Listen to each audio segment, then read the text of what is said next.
So without a second more adoing, the best racket of the year is brought to you by the worst racket of the year. That's right. Now is when I tell you a horrible story. I was really considering giving this award to the TFX1 V2 300, which is the 100 square inch version. It's insanely powerful. It's got terrible maneuverability because the twist weight is huge. The swing weight is 340 strung. The feel is firm, like really stiff, but muted and kind of tinny, coupled with pretty bad spin and pretty bad control. So that's pretty bad. And then I tried the Nordic Dots Model 99, which in itself is honestly not that bad of a racket.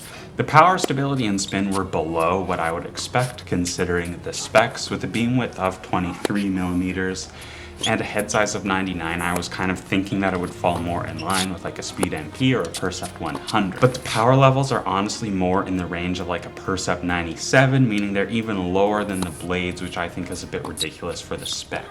So after I tried it, I posted my thoughts on the Talk Tennis Warehouse forum, and the next day I was greeted with a lovely email from the owner of Nordic Dots who asked me to return the frame in case there's anything wrong with it. I was like, fine. Personally, I did think this was a bit unreasonable because if you're gonna send me something to review, you know who you're sending it to. You should kind of get your ducks in a row before you just send me some random thing that might not be like broken or something. But I sent it back without any complaints because I was aware that this racket was a pre-production unit, even though they did tell me that it was the same in every way from the production run.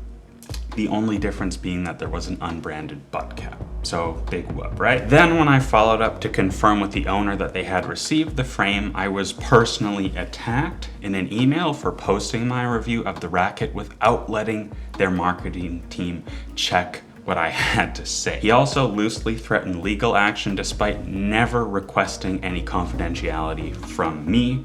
Of course, anytime a brand asks me to remain confidential with my opinions for testing pre-production stuff, I would always adhere to that. Like, I don't need to go spreading rumors, but when that's not on the table and then my thoughts kind of get pulled out from under me, that leaves a pretty bad taste in my mouth.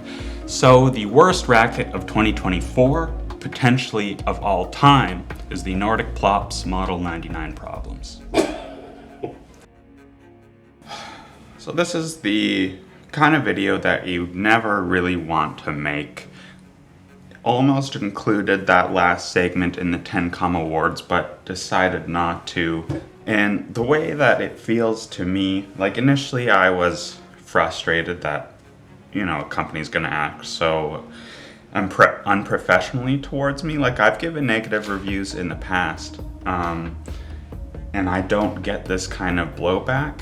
Like for example, YTEX is a string that I really didn't like. The service I received from the owner was unbelievably professional, super courteous, super curious of our thoughts, wanted to make sure that if we didn't really like the string, that he tried to find us an alternative string in his collection.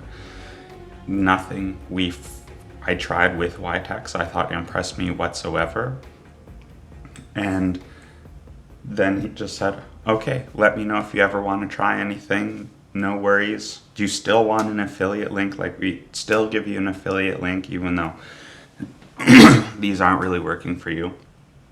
And then I said no, because I want to have a curated list of affiliate links. But that's how you handle this kind of situation. Another situation would be Dunlop. I received those Dunlop CX200s, measured them. First thing I do is I post on Tennis Warehouse. And why? You know, what kind of idiot posts everything he sees and thinks of right on Tennis Warehouse right away? Well, me. I like this community that we have. I like the community that's on Talk Tennis for the most part. There are some like pretty frustrating people on there, but that's the internet. What are you gonna do? So I posted I get crazy low swing weight numbers on Talk Tennis Warehouse, and Talk Tennis Warehouse is actually actively monitored by almost every major manufacturer, including the Dunlop USA headquarters. So they saw that, they coordinated with the Canadian team, They came to a solution themselves, sent me a replacement unit, so I didn't have to go to all this trouble to send something back to correct their own mistake. Instead of outing me for calling out imperfect product, they say, thanks for pointing this out. Here's how we're gonna improve so other people don't have this problem. And here's your replacement review unit. Hopefully this one is better because we've measured it. Whereas with Nordic Dots, I get, we thought you should have known this was confidential. It's obvious. We didn't tell you because it should have been so obvious, and we wanted to save time, even though they had 5 weeks to send me an NDA to sign. And then it's like, whenever you're dealing with somebody who tries to put it back on you and can't accept accountability for their own mistake, you know you're dealing with somebody who can't put aside their own ego for what's right. And this is a case of that. I think this is a case of Nordic Dots trying to make sure that they can control the narrative about their product, that when they can't control the narrative, they try to make you feel bad and shamed into hiding your opinions. And that's not something that personally would stand for. That's not something Simon would stand for at all. I'm only making this video because Simon said, you have to make this video. Stop being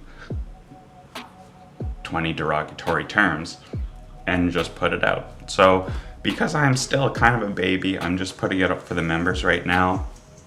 Depending on how the feedback is, maybe I'll publish it on the main channel, but I wanted there to be some resource about what exactly happened, because not that much drama happens in the tennis world, and I'm generally pretty grateful for that.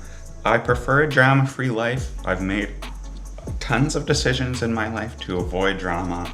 I just want to play tennis with my friend, come home, edit a video, have dinner with my partner, have coffee in the morning, simple, relaxed, easy life, but every once in a while, when you don't take shit from other people, you're gonna stir the pot. And that's what happened here.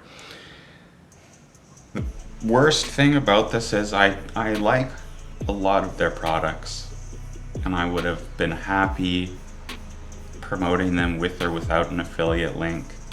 But after I received that email, I went back to the owner once more and said, do you want to try to make things right here? Like, let's talk on the phone, let's get things ironed out, because I still wanted to review the racket because I think it offers a unique value proposition, and B, it's just like, I don't feel right leaving things in a bad way.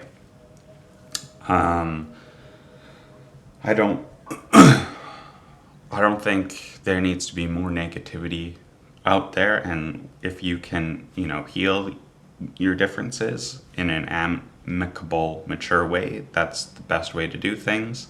And then he replied just as rudely as that other email you saw, like, you should have known, I'm so disappointed to have to explain this to you again, like absolutely high-roading me, yet also acting like a bit of a baby. Until there's openness on their side and to make things right, and take a step back and take accountability for small mistakes that led to small problems for this company. Like I just said, I didn't love it. I didn't say that it was a piece of shit. But they act like I just dragged them through the mud over nothing. But if you look at my feedback and the feedback of everyone else in that forum, it lines up pretty close.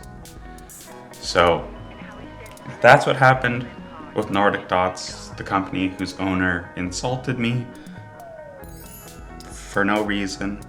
Wish it didn't happen, but it did. Thanks so much for watching.